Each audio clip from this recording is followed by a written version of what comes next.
Tokoh utama kali ini bernama Chihiro. Ia adalah seorang penjaga toko bento yang dikelola oleh Bito dan Nagai. Meskipun belum lama bekerja, karakter Chihiro yang ramah berhasil membuat banyak pelanggan berdatangan. Namun rupanya, bukan saja karena pelayanannya yang menyenangkan, Chihiro ternyata adalah seorang mantan wanita malam yang membuat semakin banyak pelanggan pria datang karena ingin berinteraksi langsung dengannya. Kepribadian Chihiro yang baik hampir ke semua orang, sampai-sampai menarik perhatian seorang gadis bernama Okaji, yang mengagumi, lalu diam-diam menguntit dan memotret Chihiro. Bagaimana Okaji tidak dibuat kagum oleh kebaikan Chihiro? Boleh dikatakan, hampir setiap hari Chihiro memberi makan seorang kakek tunawisma yang ada di daerah tersebut. Bahkan si kakek sampai dimandikan dan juga diberikan pakaian bersih oleh Chihiro.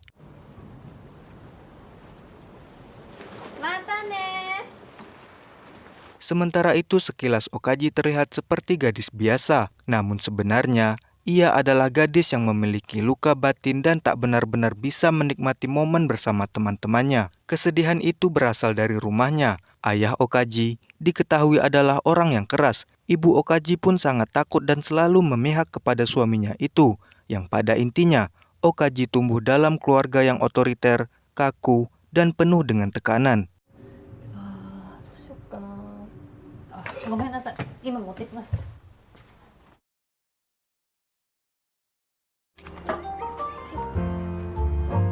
Okaji terus saja membuntuti dan memotret Chihiro. Tak hanya Okaji yang kagum, bahkan Chihiro juga populer di kalangan teman-teman lelaki Okaji yang juga tahu apa pekerjaan Chihiro sebelumnya. Okaji pun akhirnya memberanikan diri bertemu Chihiro dengan berpura-pura membeli bento. Namun tanpa disangka, selama ini Chihiro ternyata sudah tahu kalau Okaji diam-diam suka memotretnya. Dan hal itu pun sontak membuat Okaji merasa sangat malu. Sebagai informasi, posisi Chihiro di toko bento itu sebelumnya diisi oleh wanita bernama Tae yang merupakan istri dari Bito. Namun sekarang, Tae sedang dirawat di rumah sakit karena kehilangan penglihatannya dan tak bisa lagi bekerja seperti dulu. Kini Chihiro sering makan berdua dengan si kakek di sebuah gedung kosong. Namun di suatu hari, tiba-tiba saja si kakek menghilang dan tak bisa ditemui meski Chihiro sudah mencarinya. Ia akhirnya memutuskan untuk makan sendirian di gedung itu. Akan tetapi setelah diperhatikan, tempat tersebut terlihat aneh karena terdapat koleksi komik yang lumayan banyak. Dan yang tak terduga, gedung tersebut rupanya merupakan tempat tinggal seorang gadis bernama Bechin yang terusir dari rumahnya. Karena diketahui Chihiro menyukai satu judul manga yang sama dengan Bechin, dengan cepat mereka pun menjadi teman.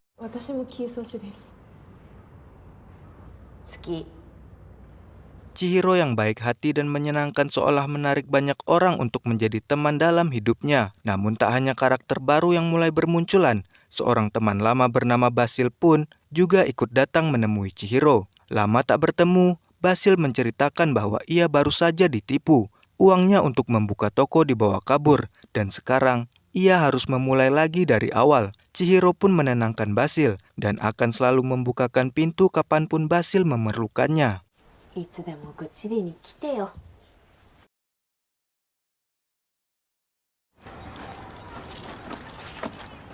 Teman baru pun hadir lagi dalam hidup Chihiro, tapi kali ini datang dengan cara yang sedikit menyebalkan. Seorang bocil bernama Makoto menjahili Chihiro dengan mainan ular. Chihiro yang ketakutan dan jengkel pun membuat Makoto panik yang kemudian tak sengaja membuat tangan Chihiro terluka.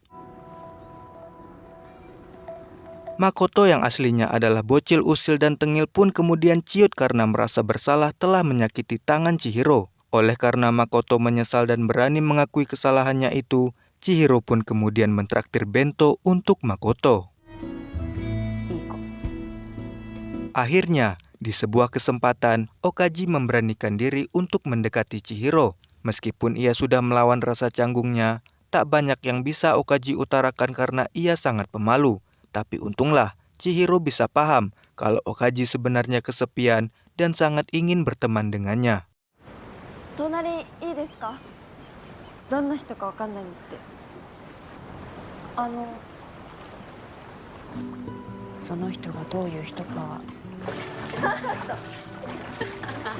Kita singgah sebentar ke tempat tinggal Makoto untuk melihat keadaan rumahnya yang berantakan sambil berkenalan dengan Hitomi, ibu dari Makoto yang sering pulang pagi dan seperti tak punya waktu untuk mengurus Makoto. Dari sini sudah terlihat bahwa Makoto kurang mendapatkan perhatian dari ibunya itu. Kita pindah kepada Chihiro yang diam-diam melakukan hal tak terduga, di mana ia menjenguk Tae, istri Bito, sang penjaga toko bento asli yang ia gantikan. Dan karena Tae sekarang kehilangan penglihatannya, Chihiro mengaku bahwa namanya adalah Ayah, yang kebetulan sedang menjaga ibunya, yang dirawat juga di rumah sakit itu. Oleh sebab keadaannya tersebut, semangat hidup Tae mulai luntur karena ia merasa tak ada lagi yang bisa ia lakukan. Untuk itulah Chihiro hadir sebagai seorang gadis bernama Aya, karena ia tak ingin Tae merasa canggung bertemu gadis yang sekarang menggantikannya. Kedatangan Chihiro hanya ingin menyemangati Tae, memberikan kepeduliannya, tanpa perlu diketahui oleh siapapun.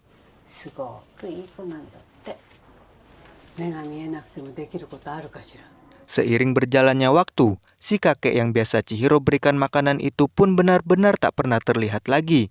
Chihiro menanyakan keberadaannya kepada Bechin, namun Bechin juga tak tahu di mana lelaki tua yang tak pernah berbicara tersebut. Sampai akhirnya, pencarian Chihiro itu pun terhenti seketika setelah ia menemukan si kakek sudah tak bernyawa di sebuah pekarangan rumah kosong.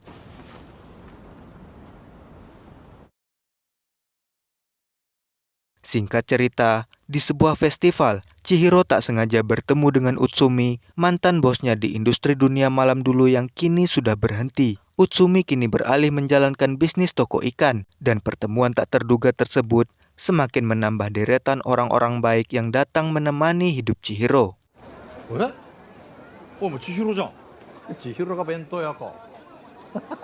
Boleh dikatakan, secara tak langsung Chihiro telah menyambungkan banyak tali silaturahmi di antara orang-orang yang mengenalinya. Contohnya saja adalah Okaji dan Makoto, yang sebelumnya sama-sama kesepian dan kurang perhatian, kini seakan disatukan dan mendapat circle yang baru bersama Chihiro. Hubungan yang semakin akrab pun membuat Okaji bercerita bahwa ibunya sangat pandai memasak. Namun anehnya, ketika Okaji duduk di meja makan bersama keluarganya, ia seakan tak bisa menikmati makanan lezat yang terhidang di hadapannya. Ibu Okaji sebenarnya mengurus keluarga dengan baik. Hanya saja, suasana dalam keluarga Okaji penuh dengan ketakutan karena ayah Okaji adalah orang yang terlalu dominan dan emosional. Mendengar hal tersebut, Chihiro pun membagikan kisahnya, di mana ketika ia kecil, ia melihat sushi gulung di sebuah buku yang tampak sangat lezat. Ia pun mencoba membuatnya, meskipun kemudian hasilnya berantakan, tapi ternyata rasanya tetap enak. Orang bilang makanan yang dimakan bersama-sama orang lain akan terasa lebih nikmat.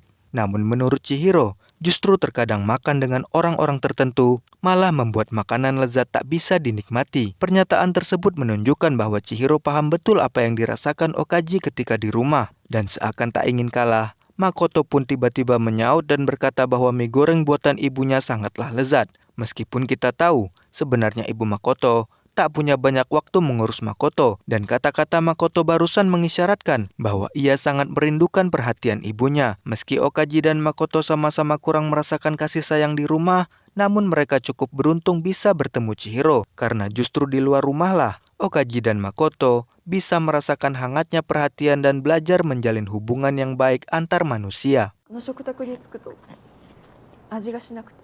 みんなで食べても美味しくないものもあるし。むちゃくちゃうまいよ。へえ、そうなんだ。 Dulu ketika hidup di dunia malam, salah satu pelanggan Chihiro pernah memberitahunya bahwa kita semua sebenarnya adalah alien yang menempati tubuh manusia. Masing-masing kita berasal dari planet yang berbeda. Itu sebabnya terkadang kita saling berselisih dan tak saling memahami, sekalipun itu dengan keluarga, teman, ataupun pasangan kita sendiri. Tentunya pandangan tersebut merupakan sebuah kiasan untuk mengingatkan bahwa berbeda dengan orang lain bukanlah sebuah keanehan karena kenyataannya. Setiap kita terlahir dengan kondisi dan identitas masing-masing. Dan jika suatu saat kita bertemu dengan orang yang cocok dan sepemahaman, maka boleh jadi orang tersebut dulunya berasal dari planet yang sama dengan kita. 僕たちはみんな人間っていう箱に。でも世界のどこかにはいますよね。 Chihiro kemudian memberikan sebuah peta yang ia sebut peta harta karun kepada Okaji, dan Okaji bisa kapan saja mendatanginya. 宝の地図。いつか行ってみて。Namun di suatu ketika, tak seperti biasanya, kehidupan Chihiro yang dipenuhi energi positif pun kemudian dihampiri kabar duka. Adik lelaki Chihiro memberitahu bahwa ibu mereka telah meninggal. Namun yang tak masuk akal, Chihiro tak merasakan apapun mendengar kabar itu. Entah kenapa, ia merasa biasa saja dan tak merasakan sedih ataupun kehilangan. Saat sang adik menanyakan apakah Chihiro akan menghadiri pemakaman, Chihiro pun berkata bahwa ia tak akan datang. Dari sinilah akhirnya kita tahu bahwa di balik kepribadiannya yang terlihat hangat dan penuh cinta, Chihiro ternyata menyimpan trauma dan luka terhadap ibunya. 今どこにいんの？母さんが亡くなったよ。じゃあまた。やめとく。 Namun tak lama kemudian, datanglah Hitomi yang tiba-tiba memarahi Chihiro. Karena gara-gara Chihiro sering memberikan makanan kepada Makoto, para tetangga menganggap Hitomi tak becus dalam mengurus anaknya. Hitomi yang kesal menyuruh Chihiro berhenti ikut campur dan sok baik. Mendengar omelan tersebut, bukannya membela diri, Chihiro dengan tenangnya meminta maaf kepada Hitomi. Chihiro sadar bahwa dalam situasi seperti ini, orang yang merasa dirinya benar tak akan mau mendengarkan penjelasan orang lain, yang mereka tahu diri mereka lah yang benar dan orang lain yang bersalah. Walhasil, cara Chihiro yang tenang itu pun terbukti ampuh untuk membuat Hitomi terdiam dan kemudian segera pergi dari sana. Sementara itu, di sebuah momen makan malam, situasi menegangkan pun kembali terjadi antara Okaji dan orang tuanya. Okaji yang sebelumnya telah berjanji kepada orang tuanya akan pergi bersama di akhir pekan, tiba-tiba saja membatalkannya dan tak ingin ikut. Namun karena orang tua Okaji adalah orang yang kolot, masalah yang sebenarnya bisa dibicarakan dengan santai tersebut malah ditanggapi sangat serius oleh ayah ibunya dan membuat situasi jadi sangat mencekam bagi Okaji. どんな約束なんだ言ってみなさい Di sisi lain, Makoto yang setiap hari ditinggal Hitomi bekerja harus pandai mengurus dirinya sendiri. Ia menyiapkan makanannya sendiri, menyantapnya seorang diri, sambil menonton video yang berisi adegan seorang anak yang sedang memberikan bunga kepada ibunya sebagai hadiah ulang tahun. 今までで一番嬉しいプレゼントだわ。お誕生日おめでとう。 Kembali kepada Okaji, ia akhirnya mencari lokasi peta harta karun yang diberikan Chihiro. Dan ternyata, lokasi tersebut adalah gedung tempat Bechin tinggal. Bechin yang merupakan teman membaca manga Chihiro sudah diberitahu bahwa akan datang seorang gadis bernama Okaji. Dan yang tak terduga, Bechin dan Okaji yang tak saling kenal ternyata satu sekolah dan seangkatan. Oleh karena Bechin sering bolos, maka mereka tak pernah bertemu. Gedung itu menjadi tempat persembunyian Bechin yang telah diusir orang tuanya. Dan kini, Okaji yang juga menyukai manga boleh datang dan memilih buku mana yang ingin ia baca. Untuk kesekian kalinya, Chihiro menyatukan orang-orang kesepian untuk bertemu dan saling terhubung. Bahkan mungkin kali ini, Okaji telah menemukan orang yang berasal dari planet yang sama dengannya. そうどこでもどうぞ千尋さんもたまにここに来てている日の方が珍しいけどべっちんって呼んで Chihiro kembali menjenguk Tae dan ia masih merahasiakan identitas aslinya dengan nama ayah. Mereka makin akrab dan berbagi cerita tentang kehidupan dan masa lalu. Hingga singkat waktu, adegan pun flashback ketika Chihiro masih kecil. Ia yang kala itu tengah menikmati sushi gulung buatannya dihampiri seorang wanita tak dikenal yang meminta sepotong sushi gulungnya tersebut. Dan kemudian, wanita asing itu pun memuji dengan mengatakan bahwa sushi gulung buatan Chihiro tersebut sangat enak. Chihiro begitu senang dan tak menyangka bahwa orang lain menyukai makanan buatannya. Dalam pertemuan singkat itu, perhatian dan cara wanita tersebut menghargai anak kecil yang tak ia kenal membuat Chihiro kagum padanya. Dan sebelum berpisah, wanita yang bekerja di klub itu memberikan sebuah kupon diskon. Dan ternyata, nama perempuan asing tersebut adalah Chihiro. うまいじゃん。千尋だよ じゃあね。 Sementara Okaji dan Bechin semakin sering main berdua. Jika saja tak bertemu dengan Bechin, mungkin saja ia tak akan kuat bertahan dalam kesepian di sekolah. Bechin pun mengaku sebenarnya ia juga tak kuat. Itu sebabnya selama ini ia jarang sekolah. Tapi sekarang mereka bisa saling menguatkan dan tak lagi merasa terasing. べっちん。いた。 Akan tetapi Hitomi kemudian datang lagi dan melemparkan bunga kepada Chihiro. Bunga itu adalah pemberian Makoto untuk Hitomi di hari ulang tahunnya. Hitomi merasa tersinggung karena ini semua pasti ajaran Chihiro, sedangkan Makoto selama ini tak pernah seperti ini. Chihiro pun berkata, jika Hitomi membuang bunga itu, maka Hitomi akan menyesal selamanya. Chihiro tak pernah menyuruh Makoto melakukannya, karena seperti yang kita tahu, hal tersebut Makoto lakukan gara-gara ia melihat video seorang anak yang memberikan bunga pada ibunya waktu itu. Makoto sebenarnya sangat menyayangi Hitomi, namun Hitomi yang selalu sibuk tak pernah punya waktu untuk mengenali bahasa cinta anaknya sendiri. Basil yang bekerja di sebuah pub mengambil sampingan membantu Utsumi di toko ikannya. Sementara itu di sebuah kesempatan, Chihiro pergi menghabiskan waktu berdua bersama Utsumi. Hubungan Chihiro dan Utsumi dari awal mereka sama-sama di industri dewasa sebenarnya sangat dekat. Tapi yang membuat Chihiro merasa heran dari dulu adalah kenapa Utsumi tak pernah sekalipun macam-macam atau mencoba menidurinya. Sekarang inilah Chihiro akhirnya menemukan jawabannya. Mungkin saja kedekatan mereka berdua merupakan kedekatan layaknya anak dan ayah. Meski Utsumi merasa aneh mendengarnya, namun ia tak mempermasalahkan jika Chihiro ingin menganggapnya sebagai ayah. Singkat cerita, di suatu malam, Okaji ditelepon Makoto karena ia kelaparan. Kunci rumahnya hilang dan sekarang ia tak bisa masuk ke rumahnya. Keadaan di toko bento pun mendadak menjadi gaduh setelah pihak rumah sakit mengabari bahwa Tae mendadak hilang di bawah seorang gadis bernama Aya. Mendengar nama itu, Bito langsung mengecek identitas yang dimasukkan Chihiro ketika melamar di toko bento tersebut. Karena ternyata nama asli Chihiro sebenarnya memang adalah Aya. Dan seperti yang kita tahu sebelumnya, nama Chihiro ia ambil dari nama wanita yang memuji sushi gulung buatannya yang ia kenal semasa ia kecil. Nama itu dipakai pertama kali ketika Chihiro bekerja dengan Utsumi dulu. Utsumi bercerita kepada Basil bahwa kala itu Chihiro datang dengan sepatu kotor yang usang dan dengan masalah hidup yang begitu berat. Menjadi wanita malam sepertinya adalah pilihan terakhir Chihiro saat itu. Jika saja malam tersebut Chihiro tak datang ke tempat Utsumi, mungkin saja sekarang Chihiro sudah tidak ada. Karena Utsumi lah orang yang telah menyelamatkan Chihiro di masa terpuruknya tersebut. つかみどころっつうもんがもうボロッボロで今日から千尋ってことで Ternyata Chihiro diam-diam membawa Tae ke tepi laut agar Tae tak bosan di rumah sakit. Dan yang tak terduga, rupanya selama ini Tae sudah tahu bahwa gadis yang sering menjenguknya adalah Chihiro, orang yang telah menggantikannya di toko bento.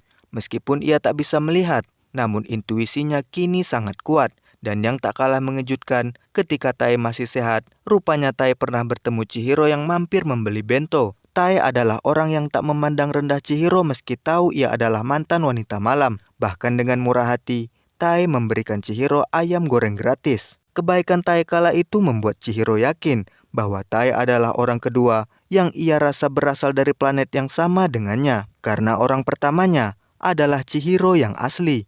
Chihiro si wanita asing yang memuji sushi gulung buatannya. Kebersamaan tersebut juga menunjukkan bahwa Chihiro merindukan sosok seorang ibu. Meskipun tak dijelaskan keburukan apa yang dilakukan ibunya hingga Chihiro trauma dan mati rasa kepada orang tuanya itu. Namun sejak melihat kehangatan Tae, Chihiro seolah mengharapkan andai saja ia terlahir dari seorang ibu seperti Tae. Di tempat berbeda, Okaji membuatkan nasi kepal dan menyusul Makoto di tengah hujan malam itu. Namun tak lama kemudian, datanglah Hitomi yang baru pulang kerja. Mengetahui apa yang terjadi, Okaji pun dipersilakan masuk. Hitomi membuatkan mereka berdua makanan. Dan ketika menyantap hidangan tersebut, seketika Okaji menangis karena ia merasa terharu dengan kehangatan di meja makan sederhana tersebut yang tak bisa ia rasakan di rumahnya walaupun dengan makanan yang mewah. Akhirnya, semua orang-orang baik dan orang-orang kesepian itu disatukan berkat Chihiro. Saat Bito menanyakan apakah sekarang Chihiro lebih suka dipanggil dengan nama Chihiro atau Aya, ia sepertinya lebih suka dipanggil Chihiro. Chihiro seperti malaikat yang ditugaskan untuk menghubungkan orang-orang baik yang terpinggirkan, menghubungkan tali persaudaraan, dan menambah ikatan persahabatan di antara mereka, walaupun sebenarnya Chihiro sendiri tak kunjung sembuh dengan luka dan kesepiannya. Di saat hidup orang-orang di sekitarnya semakin membaik, Chihiro perlahan menepi dan kembali mengasingkan diri. Tae yang menyadari hal tersebut pun menelponnya, karena Tae seakan sudah tahu kalau Chihiro berencana untuk pergi ke tempat yang jauh. Walaupun sudah banyak kebaikan dan kenangan yang ia ukir bersama mereka, namun Chihiro sudah memutuskan untuk pindah ke tempat baru. Chihiro seakan merasa tugasnya sudah selesai, dan kini saatnya ia memulai petualangan lain sambil berharap trauma dan kesepiannya akan sembuh. 何やってんのもう次何手伝えばいいですか手で食べないどこか遠くに行こうかなって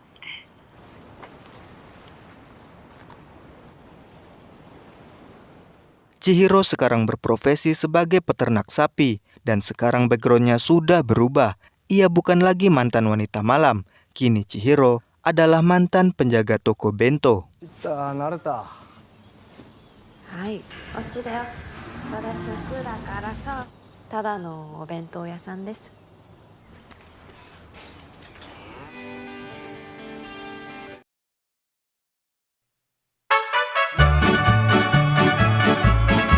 Terima kasih karena sudah menonton. Dukung perkembangan channel ini dengan subscribe, like, dan melalui link yang tersedia di deskripsi.